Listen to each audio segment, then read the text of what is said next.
A 20-year-old student woke up early to prepare for her studies and vanished under very bizarre circumstances.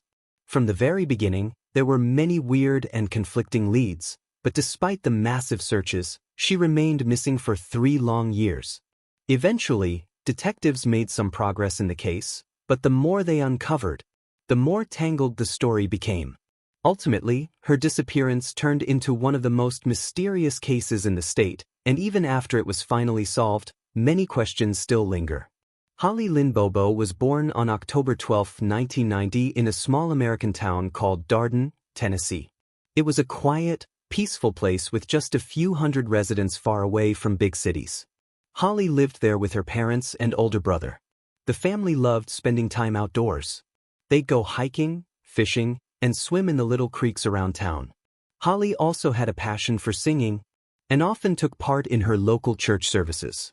After high school, Holly decided to pursue a career in healthcare and become a nurse, so she enrolled in the University of Tennessee's campus in a neighboring town. By 2011, at the age of 20, Holly was dedicating most of her time to her studies. She also had a boyfriend. The couple had been dating since high school, and they were making big plans for their future together. Holly still lived with her parents since her university was only a few minutes' drive away. Plus, her father had built their home himself, and it meant a lot for the family, so Holly wasn't in any rush to move out. On April 13th, Holly woke up around 4:30 a.m. to get ready for class. A few hours later, her parents left for work, while her brother was still asleep. At about 7:30, Holly's boyfriend called her to tell her that he planned to go hunting on a large piece of land owned by Holly's grandmother and wanted to make sure her family wouldn't mind it. They chatted for a few minutes and Holly said she'd be leaving for university soon. A while later, one of Holly's neighbors stepped outside and was about to get into his car when he heard a piercing scream coming from the direction of her house.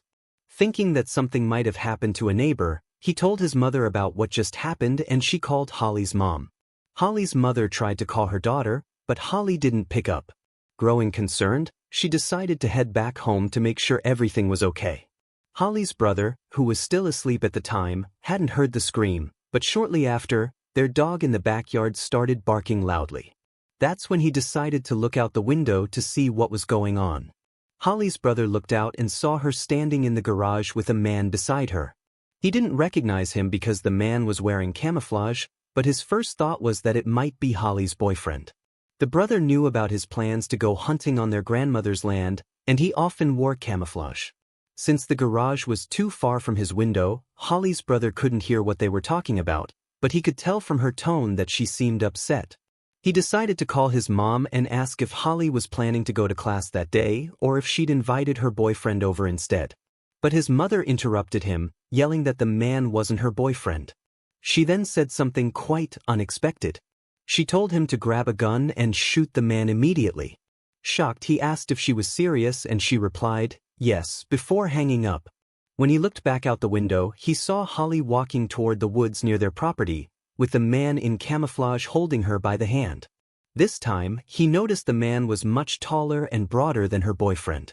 At that moment, he was still confused about what was happening. He tried calling Holly, but she didn't answer. He also called her boyfriend, but he didn't pick up either. Meanwhile, their mom had already called the police.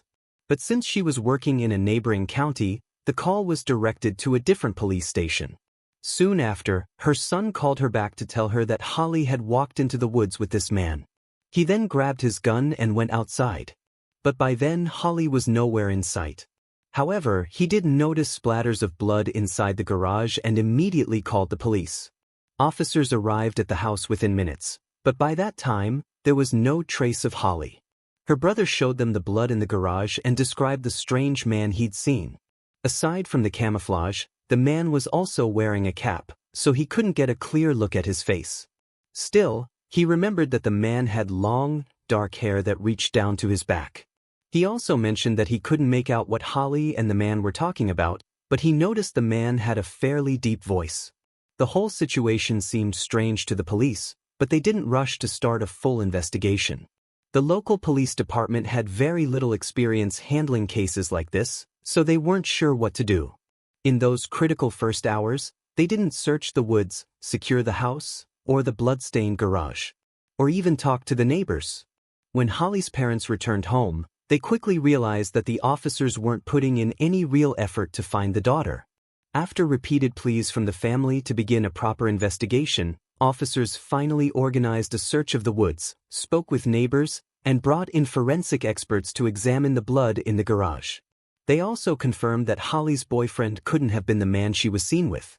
Besides the fact that her brother had noted the man looked very different, the police verified that her boyfriend was out hunting at the time of her disappearance. The search in the woods turned up nothing, so investigators requested GPS data from Holly's phone. It showed her moving north for about 30 minutes before heading back in the opposite direction.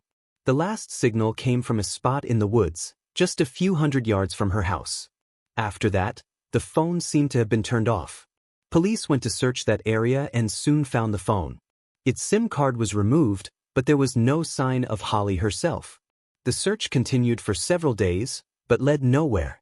Meanwhile, something strange started happening. People in their small town began finding Holly's belongings scattered around. First, someone found her lunch container on the street, then a receipt with her name on it. Another resident came across her school card. It was all pretty strange. But the police still couldn't figure out who was leaving these items. They considered that it might have been Holly herself, or maybe the person who took her. With no progress in finding Holly, investigators turned to the list of convicted criminals in the area. Soon, their attention shifted to a local man named Terry, who had multiple assault charges on his record. Digging deeper, they found that his victims shared striking similarities with Holly in both age and appearance. Terry also matched the height and build description of the man seen with Holly, so investigators began looking into his possible involvement in her disappearance. They obtained a warrant to search his home, but found no evidence. Next, they set up a wiretap, monitoring his calls and conversations for several weeks, but they still couldn't uncover anything that connected him to Holly's case. The investigators continued looking into other suspects and kept expanding their search area. With each passing week, more and more volunteers joined the effort. But despite their combined efforts, the search operations brought no results. For the next several months, there was barely any progress in Holly's case. Eventually, the police called off the ground search, shifting their focus entirely to investigating potential suspects. But this didn't lead anywhere either. Holly's family was devastated. They had no clue what had happened to her, where she might be, or if she was even alive. They also blamed the local police department, feeling the authorities hadn't put in enough effort, especially in those crucial first days. Looking back, the family realized the police had taken almost no action in the first 72 hours, which are often critical in missing persons cases. Despite their frustration, complaints, and constant push for a more active investigation, Holly's fate remained unknown. This went on for 3 years until something unexpected happened. In March 2014, police arrested a local man named Dylan, known to authorities for his involvement with illegal substances, on charges of unlawful weapon possession. During his interrogation, he made an unexpected confession, claiming he had seen Holly after she was abducted. According to Dylan, on the day of Holly's disappearance, he had gone to his brother Zach's house to pick up a car. When he entered the living room, he saw his brother, their mutual friend Jason, and another person, Holly. She was sitting in a chair, looking terrified. Dylan claimed that Zach told him he had kidnapped Holly, assaulted her, and even filmed it. As for what happened afterward, Dylan said only that she was killed soon after the abduction, insisting he had no part in the murder. He also mentioned that his brother had been wearing camouflage that day. The police brought Zach and Jason in for questioning, but both denied any involvement in Holly's disappearance. Investigators also searched their homes for any evidence or the alleged video of Holly's assault, but found nothing. Shortly after this, a woman contacted the police with another unexpected story. She claimed that she had previously lived with a man named Jeffrey, and one day he had shown her a clip from a video where a man assaulted a young woman. Jeffrey told her that the woman in the video was Holly and that the man doing that was Zach. He also mentioned that the video had been recorded by his brother. Detectives met with this woman and asked if she'd be willing to call Jeffrey while they recorded the conversation. She agreed, and during the call, she brought up the video. From Jeffrey's responses, detectives felt certain he really had shown her the recording. Shortly after, Jeffrey and his brother were both arrested. During questioning, both denied any involvement in Holly's disappearance and claimed not to know anything about the video. When detectives played Jeffrey the recording of his conversation with the woman, he said he had probably misunderstood her question. He added that his ex-wife's name was also Holly, suggesting he might have misinterpreted what she meant. The police searched the brothers' homes and examined all their devices, but were unable to find the video. They also found no evidence linking the brothers to the other 3 suspects. In the end, they had to release the brothers, as the witnesses' statement alone was not enough. However, as investigators continued trying to establish connections between these people and Zach, they uncovered another suspect. They found that a man named Shane had been in contact with Zach on the day of Holly's disappearance and decided to question him. They suspected that Zach might have asked him for help in disposing of the body, and during the interrogation, Shane confirmed that he indeed knew where Holly's remains were hidden. Detectives offered him full immunity in exchange for testifying against others involved and leading them to the body. Shane agreed, but for some reason he was ultimately unable to locate Holly's remains. In the end, the investigators revoked the deal and began considering other ways to obtain confessions or some new evidence against these suspects. While investigators were pursuing this lead, they received an unexpected call. In September 2014, a group of men went hunting in a forest about 19 miles from Holly's home. One of them spotted a large bucket hidden in the brush and decided to take a look.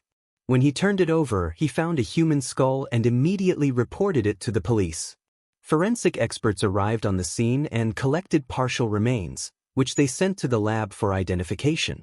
Right away, detectives suspected these might be Holly's, and dental records quickly confirmed it. The remains had been out in the woods for 3 years, so finding out exactly what happened was nearly impossible. But one thing was certain, a bullet hole in the skull confirmed she'd been shot. Now, there was no question, Holly's death was a homicide. With the case now officially classified as a murder, detectives zeroed in on their 4 main suspects, Zach, his brother Dylan, their friend Jason, and their acquaintance Shane. The detectives decided to focus on Jason and brought him in for questioning. At first, he kept denying any involvement. So when the police told him that he could face a life sentence for murder, Jason agreed to testify against Zach. According to Jason, on the day of Holly's disappearance, he went over to Zach's house to buy drugs. Along with Zach, his brother and Shane were also there. They told him they had killed Holly and now needed to get rid of the evidence. Zach then showed him Holly's body, wrapped in a blanket, lying in the trunk of his car. Zach asked Jason to help dispose of the body, and he agreed. While Shane burned Holly's belongings in a barrel, he and Zach drove to the Tennessee River Bridge to throw her into the water. But when they pulled her out of the trunk, Zach realized she was still alive and shot her. Fearing the gunshot might attract attention, Zach quickly changed his plan. He put Holly's body back in the car and drove off to find another hiding place, dropping Jason off along the way. Sometime later, when Zach reached out to Jason, he mentioned he'd hidden Holly's body in the woods, but as it turned out, the location he described wasn't where her remains were actually found. Jason's story about the abduction also raised some questions. According to him, Zach, his brother, and Shane initially went to Holly's brother's house to teach him how to produce illegal substances. There, they saw Holly and apparently mentioned their plans to her. She became outraged, yelling at them to leave. Worried she'd exposed their illegal activities, the trio decided to abduct her. This version seemed odd for several reasons. First, Holly's brother claimed he had never been interested in making illegal substances and had never discussed it with any of the suspects. Second, when he woke up, he saw only one person with his sister, and that person didn't match Zach's description. The only one fitting what he remembered was Shane. Where the other 2 suspects were at that moment remained unclear. Jason also revealed that after abducting Holly, the 3 men took her to an old barn belonging to Shane's grandmother, where they assaulted her. It's worth mentioning that the check with Holly's name on it and her school card were found less than 100 yards from Shane's house. As for Zach and his brother, the police managed to find several pieces of circumstantial evidence linking them to the crime. Right after Holly's abduction, multiple neighbors reported seeing a white pickup speeding away from her house, and Zach owned a similar truck. His vehicle was also spotted by a surveillance camera near her home. Zach's ex-girlfriend told investigators that he had occasionally threatened her, saying something like, "I'll tie you up like Holly and no one will ever see you again." Several other witnesses claimed that he had told them, directly or indirectly, about his involvement in Holly's disappearance. Police also learned that Zach had threatened his brother, warning him that he'd end up in the same hole next to her if he cooperated with the investigation. Detectives also learned from a local resident that after the murder, Shane and Zach offered him a gun in exchange for illegal substances, and he accepted the deal. He later threw the weapon into the water, where police eventually recovered it. However, there were no fingerprints or DNA on it, so experts couldn't link it to the crime. As the prosecution prepared for trial, gathering all the evidence, the case took yet another unexpected turn. Shane, who had initially agreed to cooperate with the police but then failed to lead them to Holly's remains, was found dead in a hotel room. Authorities concluded he had done it himself, though the exact reason remained unknown. His lawyer blamed the investigators, insisting they had threatened Shane with a long prison sentence. The suspects' trials were held separately, starting with Zach's. His trial began in September 2017, 6 years after Holly's murder. Though Zach pled not guilty, Jason's testimony, along with other pieces of circumstantial evidence, weighed heavily against him. After a few weeks, the jury found him guilty of murder, sentencing him to life in prison, along with 2 additional 25-year terms for kidnapping and assault. In January the following year, Dylan went to trial. He decided to take a plea deal, admitting to helping with the kidnapping and murder, though the deal didn't require him to testify against anyone else or provide any specific details. He was sentenced to 35 years with no chance of parole. As for Jason, due to his cooperation, he received an 8-year sentence with the opportunity for early release. So, Holly's case was officially closed, but even after that, many questions remained. The prosecution lacked a single solid piece of evidence directly linking the suspects to her kidnapping. No fingerprints, DNA, or other evidence was ever found that Holly had been in Zach's car or home. The suspects' families and defense insisted that the entire case was built on a fabrication. They claimed police first coerced Dylan into making a false statement and later did the same with Jason, threatening him with prison time if he refused. Dylan and Jason's stories also didn't fully align. Initially, Dylan claimed he had gone to his brother's house that day to pick up a car and saw Holly and Jason there, but Jason stated he arrived after they'd already put Holly's body in the trunk and even alleged that Dylan had been directly involved in the abduction. There was also another questionable detail. According to investigators, the person who led Holly into the woods was likely Shane, as he was the only one whose height and build matched her brother's description. However, Shane had short, light hair, while Holly's brother recalled seeing a man with long, dark hair. A former Tennessee Bureau of Investigation officer who worked on the case in its early stages shared a few more curious insights. He mentioned that they requested cell tower data to track the location of each suspect's phone, but none of them appeared to be near Holly's house. However, since cell tower data only provides a rough estimate within a relatively large area, it wasn't definitive. The investigators also revealed that they found a palm print on Holly's car that didn't match hers, her family's, or any of her friends. They compared it to all the suspects as well, but none of them matched either. Yet there was no certainty that this print was even relevant to the case. Zach's attorney argued that a much more likely suspect was a man named Terry, whom police investigated during the initial months. As we recall, they questioned him, searched his house, and even placed a wiretap on him, but found no evidence to confirm his involvement. Terry's wife claimed she was home with him that morning while he was installing a new bathtub, but the defense attorney argued that her alibi might have been inaccurate. He said that she was actually at work that morning and that Terry had called her there. Investigators checked with the store where he supposedly bought the tub. They couldn't confirm the sale. Adding to suspicions, right after Holly's disappearance, Terry cut off his long, dark hair. According to the attorney, not only could Terry's wife have faked an alibi for him, but she might have even helped him commit his crimes. Terry had several convictions for assaults on other women, and in some cases, his wife allegedly helped him. Lastly, forensic experts couldn't completely rule out a match between Terry's palm print and the one found on Holly's car. While they could confidently rule out everyone else, they couldn't do the same for Terry. Despite all of this, the prosecution remained firm, insisting that the suspect's guilt was proven beyond doubt, with too many circumstantial factors pointing to their involvement. Jason served only 3 years before being released early, but just a few months later, he was arrested again on weapons charges, putting him back behind bars to await trial. Then, at the beginning of 2024, Jason made an unexpected statement. He claimed that his previous testimony had been fabricated and he never actually saw Holly that day. According to him, he made up the whole story to avoid a life sentence, striking a deal with the police based on lies. Following this, Zach filed a motion for a new trial, but in late September 2024, it was denied. The judge ruled that Jason's statements alone were insufficient to overturn the case, as there were still other circumstantial pieces of evidence against Zach. It's worth noting that at the time Jason recanted his testimony, he was still awaiting trial for his weapons charges. About a month before the judge ruled on Zach's appeal, Jason was sentenced to 19 years in prison.